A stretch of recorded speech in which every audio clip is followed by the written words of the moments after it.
Hey y'all, it is Natalie here today, and I have a little bit of a different kind of video for you. It's still paper crafting, and it can be applied to scrapbooking, but we're gonna go a little bit beyond the page today because I got this cute little Spellbinders cutting die. It's a new all occasion bow, but it came out right around before Christmas here. And we're going to go through a few different ways. I made a bunch of bows, and we're going to talk about how I made them and different ways that you can use this die, and different ways that then you can use the bow that you make on different types of projects. So this is from Spellbinders, and it is much bigger than I expected, to be honest with you, which obviously I should have just looked at the description because it does probably say the size somewhere. But anyway, this is true to size. It has 9 pieces. So here are the pieces. So you get the side of the bow, and then it's just interchangeable both sides, and then the little ribbons that hang down. And then these bits are stripes. There's 4 stripes that you can cut, and they fit nicely on the bow. And this is like the inside of the bow, like the shadow. I found that I didn't really want to use that one much. And this is the middle of the bow, the knot, and then this is a stripe for the knot. So I use a big shot to die cut my dies, and I love to die cut dies. So let's see what I made with them. So I decided to just kind of pull out a bunch of trinkets, maybe just like cute little things I've saved, a lot of danglies, a lot of charms, a lot of ribbons, just kind of textural or 3D elements that I have laying around to kind of embellish my bows. So first off, we're gonna look at this one. Actually, I'm gonna move all of them, and then we'll just look at them one at a time. I don't want you to get overwhelmed, and I wanna like have a reveal, right? Because they're so cute. Okay, so this one I used the new collection. What is it called? The new collection, Flower Child by Jen Hadfield. And this is such a cute bow. It would be really great for like a birthday or something. But this is an acrylic piece that my husband had made for me on his X tool. And it's a little smiley, because smileys are really in right now, and it reminds me of this collection. I just used some fun twine and tied it around here, and then I just pulled a little butterfly die cut that I had out of my collection.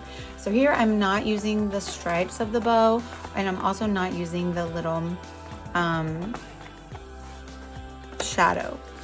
And I still really like the way it looks. So my tip for adding elements, one thing is like the best place obviously is the middle to kind of add something hanging, and to pop it up on foam tape. So foam tape, if you're gonna like mass produce these bows for maybe some packaging or something, definitely foam tape. You could probably even pop up the 2 ribbons on foam and then pop another foam piece for the middle part and have even more dimension, especially if you're putting it on a package. I think that would look really nice. So yeah, that's just one example of a pretty basic bow that I made. And let's move on. So the new, what is it called? Spice is the name of the collection by 49 and Market. If you watch my channel at all, you know that I love rub-ons. So this was I was like, I've got to use the rub-ons for one. So I cut the bow out of vellum. I did not use any foam tape this time, but I did create the middle, the knot, out of some glitter paper, and this is why. And I'm gonna like show you the down and dirty here, right? So like you get your die, cuts it in 2 pieces, obviously, and then the cutting has like a little indentation. I think it's to be able to match things up. I'm not really entirely sure, but also just because you have to overlap them, and the ribbons, you have to have a meeting point. You have to have a point where everything kind of is put together. And so if I had used, I did cut a knot out of vellum, but if I had used that, then you probably would have been able to see these indentions, the lines where everything joins together, and the adhesive that I used. So that is why I opted out of the adhesive and went with the glitter. This collection is really beautiful and it combines kind of unique colors for fall. So that's why I went with the hot pink. So the rub-ons went onto the vellum really beautifully, and I'm just like folded over or cut off the bits that I ran off the page. I just try to make it aesthetically pleasing once I rubbed them on. And then I just added this little paper cut with a little chipmunk on it in the middle here, and that is from Paper House Productions. And what else was I going to say about this one? I think that's about it. Oh, I know what I was going to say. So vellum doesn't really like liquid adhesive. So on this one, I did use liquid adhesive and then my sticky foam tape. But vellum, if you got it anywhere outside of behind here where you could see it, you would be able to see it. But plus it takes a bazillion years to dry. So I do use really sticky tape, like cherry tape or my ATG gun, or even maybe like red line tape if you want to be really safe. If it's going to go on a package or something, not on a scrapbook page, then I don't suggest liquid adhesive for that. Definitely use some glue tape or something. Foam tape would work too, especially here when you're covering it up with a solid paper. So yeah, I'm really happy with how that looks. Super festive, and you can put this on a scrapbook page. You can use it to wrap some type of fall gift. You could put it on the front of a card. I like all of those options. You could even maybe put it on some type of home decor for the fall. So sometimes we give gifts to the men in our lives, right? And so I thought, well, let's make a manly bow. It's a bow, but let's make it for a dude. Bro, if you will. So I just cut some wood grain paper and then I roughed up the edges because boys are rough. Sorry, so stereotypical. I try not to go with the gender norms. I tell my kids all the time that, but sometimes in scrapbooking we just do, right? So I did use my new Brutus Monroe pigment ink in white alabaster. I only stamped once, but if I did want it to be maybe more white, like a solid, I would have done maybe my stamping platform and stamped it twice, but I like the way it looks. I like that it's kind of distressed because you can still see through it, but I think if you stamp twice, it would be a really crisp white. So I roughed up the edges this time around and I stamped. So that's something that you could do if you do more of a solid bow. You can stamp somebody's name if you're giving a gift or something. That would be cool. And you could also stamp it like up and down right here if it's not too long of a name. And then I have these cute little charms, and they're tools because so many girls don't use tools. And I just popped up the bow or the knot with 2 levels of foam tape, and then I just tied some string. I picked blue because I thought blue would look kind of cool against the brown, but then it ended up not showing, and I kind of liked it not showing. So I liked the jingly diggle, oh my gosh, dangle, chickly dangle, without the ribbon showing. Oh God, sorry, I cracked myself up. So that is fun. Again, you can this is perfect for a layout, or you can use it on a manly gift, a manly card, a gift bag. That would look cool on a gift bag, I think, to adorn a gift bag. All kinds of things. You could even do like little hooks or ribbons or something to make Christmas tree ornaments out of these if you really wanted to. That could be fun. The next 2 I made 4 specific things, so let's talk about those, and we're gonna get a little bit off as well. So someone in my family has an 11th birthday coming up, and 11th is when you get your letter to Hogwarts if you are a witch or a wizard. So I made 2 bows because my sons have birthdays 1 day apart. They are 3 years and 1 day apart. And so even though one of them is not turning 11, he's turning 8. He too likes Harry Potter. And so I was making Harry Potter bows. Why not? More to come on that later. But I so I did this one kind of like traditional in the manner of the die with the stripes, right? So I just die cut, these are Gryffindor colors. They both say they're Gryffindors. Heath is probably a Hufflepuff and Lachlan is definitely a Slytherin, but if they want to be Gryffindor right now, so be it. I did just some plain cardstock, which is maroon, and it is very sturdy. So if you cut this out of cardstock, it makes this bow very sturdy. So if you're wanting to do something for a package, especially something that's going to go under your tree maybe for Christmas, cardstock's going to hold up really well. A craft cardstock would look really nice. So I did the shadow inset in just black.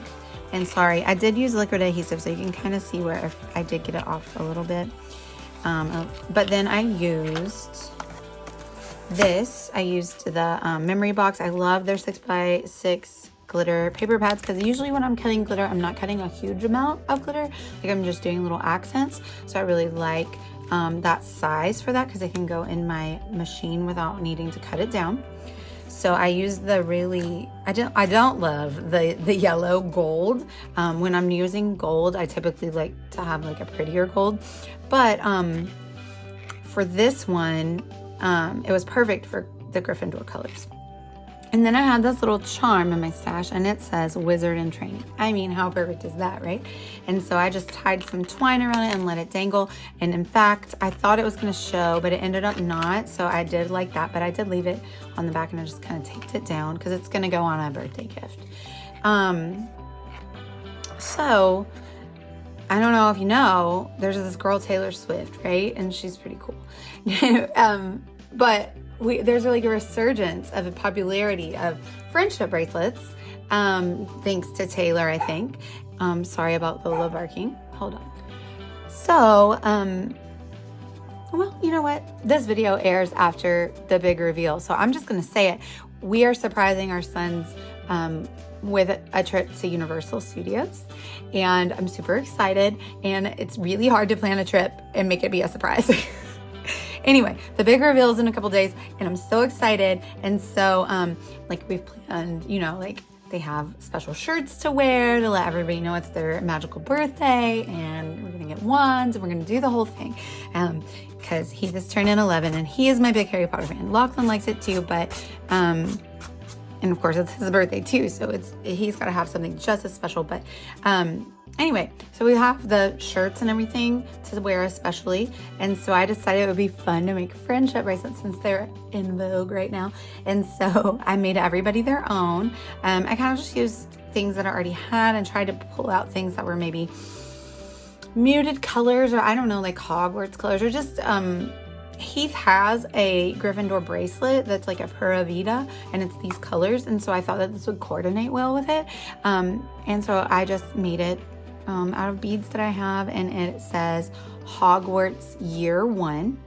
Because wouldn't that be fun to like add to his Hogwarts years every year? I don't know. We're not going to Universal every year, I'll tell you that, unless somebody wants to, unless Universal wants to sponsor this post.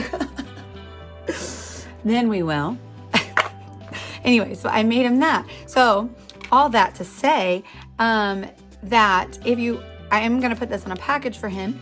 And so it would be fun to just kind of use the bow to drape a thing. Because I think that friendship bracelets might be a very popular homemade gift that people might try to give this year in the holidays. So I think that it would be fun to use these bows. And you could do it, you could tape it down to just secure it a little more, or find some other way, like make a little loop or something to just kind of make it stay a little bit better if you're placing it under a tree or something. You could also do this, but then it hides my charm, okay? So along the same vein, well, before we get into that, I'll just show you everybody else's bracelet. This one is Lockie's, so it's smaller, but it's kind of the same colors. They have maroon birthday shirts to wear. So that's kind of like where I was thinking when I picked the colors, because I didn't have any of these. Are the most coordinating I had. And this says Hogwarts Bound, because he's not in year 1 or anything. He's only 8, but you know, you can be bound for Hogwarts no matter what age you are. And then of course I had to make mom and dad one, right?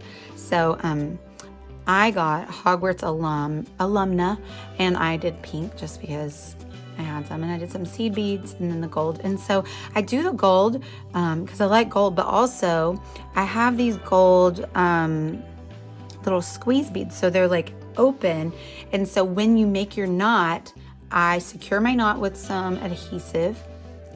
Let me see here, I'll tell you.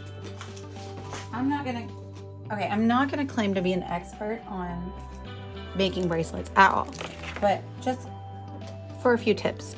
I use Stretch Magic. When you take it off and you measure your wrist, then give it a stretch. And don't do too much because you can break it, but you want to go ahead and stretch it out and make it a little less taut, because if you don't stretch it out and then the first time you might break it. So definitely once you cut your length, then stretch it out. Maybe before you cut your length, measure it so you know how much you want to do, or otherwise you'll just have to measure your wrist again before you finish, because you don't want to make it too big. But when I'm done, I tie a couple knots there, and you almost can't even tell like where it ends, right? So I use this adhesive, GS Hypo Cement, pinpoint precision for jewelry and beading. Dries clear, which it does, intended for non-porous surfaces. So I just stick it on the knot to kind of secure the knot, and then I use these little things, and they're open, so they look like beads when you close them, but then you just like, oh sorry, earthquake. You just use your pliers to close it, and then it kind of just hides the knot, and it protects the knot too from maybe coming unraveled, although I think once I put the glue on it, it's not gonna come unraveled. Anyway, in case anybody's interested in making bracelets, I'll try to find some of my suggested buys from a cherry on top and put it down below. So anyway, I made Hogwarts Alumna for me, and then my husband has not read the books. Lockie hasn't either, but we'll give him a pass because he's 8. Heath and I are in process of reading the illustrated ones. But anyway, so my husband gets one, and I was nice enough to call him a reformed muggle. Sometimes he is a muggle if he's not going to believe in things, but he's a reformed muggle, and he and I are both Ravenclaw, so I just did blue for him. But I thought that was fun. So when the boys are excited to get theirs, then I'll show them ours as well, and we'll all have bracelets to wear together. So for Lachlan, I used my heat foiling, my glimmer machine, and so I used this from Waffle Flower Crafts and some heat Spellbinders heat